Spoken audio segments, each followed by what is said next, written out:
پیغمبر علیه الصلاۃ والسلام از انس ته ویل انس دولها ول چې ګر سره په ټول ژوند درود پرې نږدې پر ما درود وای چې کم څوک پر ما درود وای د الله له جانب فرشتي علایده پر د رحمتونو وري علایده د الله رسول فرمایي د قیامت په ورځ کم سړی ما ته ځان نږدې قریب غواړي چې زور نږدې یم او د هغه پر ما درود شریف ډیر وایي پیغمبر علیه الصلاۃ والسلام فرمایي چا چې د درود لار ورکه کړله د چا سره درود ورک سو چا درود پرې شوی د جنت لار جن ورک اسوله د خطا وکړه جنت جن ولاړي د الله رسول فرمایي وای ماته جبرئیل امین علیه السلام د اسمان راځه ول الله ماته و فرمایلی چې کوم چا درود پرې شوی هغه ځان جهنمی کوي جهنمی چې کله د پیغمبر سم مبارک واخصل په مجلس کې یو واره درود ویل دا واجب دی بار بار ویل ډیره ښه خبره ده او په ژوند کې یو واره ویل ګر سره فرض عین دی صحیح سلو نو لہذا د الله رسول ته فرمایل انسا فرما بدرود همیشه وای خود پیغمبر علیه السلام د ورځې سل واره درود شریف وای خود پیغمبر علیه السلام څونه لوی خبره ده او بیا روایتو کې راځي پیغمبر علی السلام فرمایي د جمعې په ورځ د مازګل منځب جمعه ته بعد پر داغه ځای کښېنسته صلی الله علی نبی الامي صلی الله علی نبی الامي سړی سل واره وایي د الله رسول فرمایي د اتیا کالو ګناه الله در معاف کوي مازګل موږ په جمعه وک پر هغه ځای کښېن صلی الله علی نبی الامي صلی الله علی نبی الامي اے سل واره وایا د اتیا کالو ګناه الله رب العزت پتا ته در معاف کوي دا شیخ صاحب رحمه الله لیکلی دی وای یو سړی چې دی هغه د موسی علیه السلام په امت کې یو سړی دا مرس چې مرسلو نو ډیر بیلارې سړی و بیکاره سړی و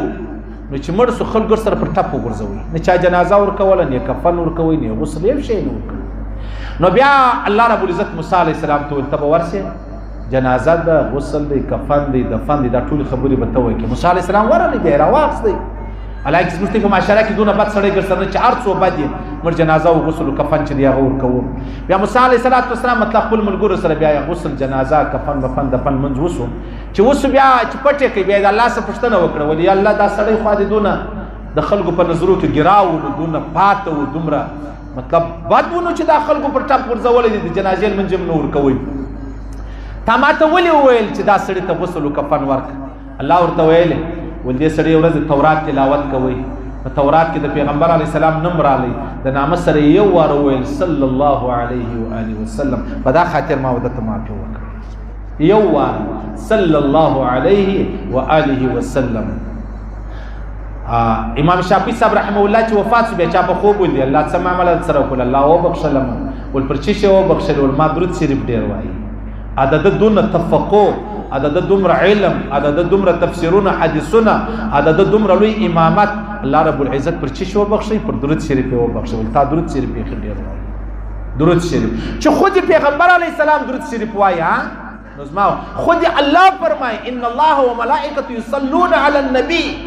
اے الله فرمای زما فرشتي پر چا پر خپل نبی باندې درود وایي د الله درود جلا دی د ملائکو د جلا دی زما استاد جلا دی خور باندې وایي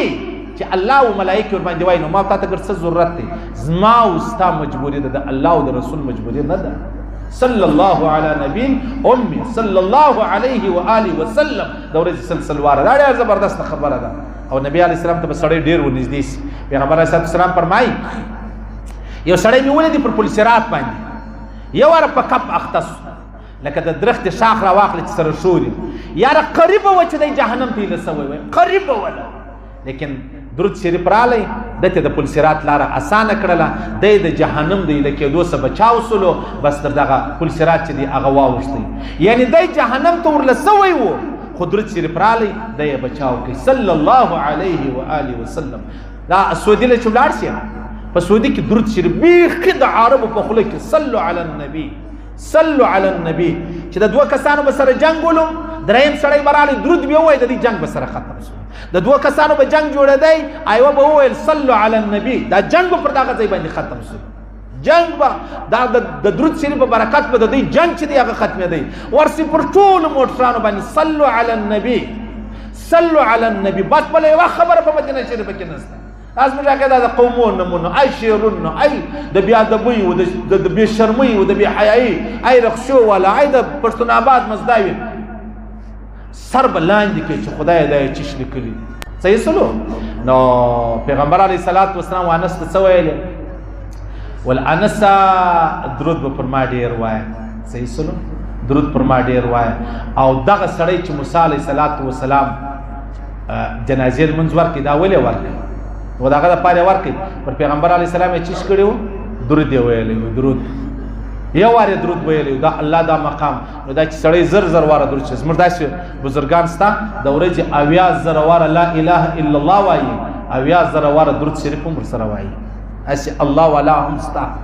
یعنی خبره تاسو د الله رسول حضرت انس ته وایي انس د ول ها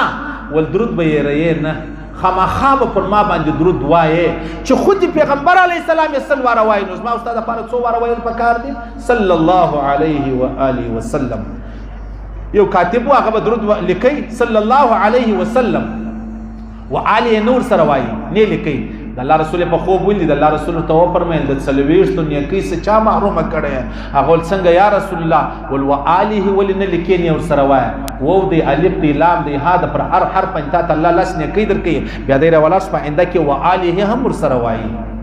الله رسول فرمایي یو سړی یو وروي جزا الله عنا محمدا ما هو اهله صلی الله علیه و آله وسلم یا الله زماله جانب پیغمبر علی السلام ته دومره بدلا ورکه چې څومره دی لایق دی الله رسول فرمایي یو روایت کې راځي زر پرشته بل روایت کې راځي علامه ابن حجر حیتمی را نقل کړی دی اویا زر پرشته